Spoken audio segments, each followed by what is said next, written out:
خلاف ارزش اشکای مادر رو نداشت. علی میخوام برم زیر چشم تتوی اشک بزنم.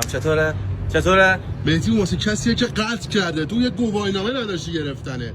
خلافه دیگه علی به جون مادرم ایشالله هیچ وقت تجربه نکنی، ولی دلتنگ غروب قزل سارم به مولا. مهدی تو کلا 45 دقیقه کلانتری 118 ستارخان بودی، انقدر گریه کردی افسر نگهبان درش سوخت پست اجازه گفت برو بیرون. آره به سر پا اینجا بخش منه. آقا من معذرت میخوام، شما تشریف ببرید. حیف که علی منو گرفت. من اصلا تو رو نگرفتم. حیف که علی منو گرفت. یه فوش بهش بدم، فوش بعد بلدم بی شرف. مهدی من فردا چک دارم، خیلی استرس دارم.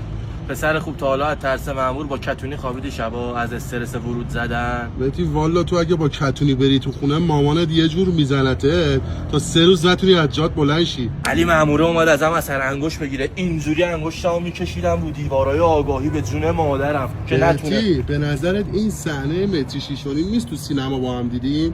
آره. علی تو بازداشتگاه نشسته بودیم، پسره گفت تو ساعت چندی؟ گفتم ساعت 20. فکش خورده والله زمینه. خفن ترینای اونجا ساعت 1.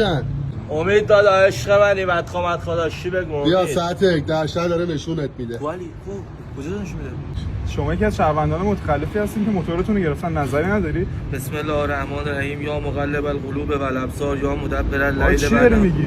همونطور که از کودکی به ما یاد دادن قل هو الله آقا احد. چی داری میگی؟ جواب سوال بده. غلط کردم ببخشید. من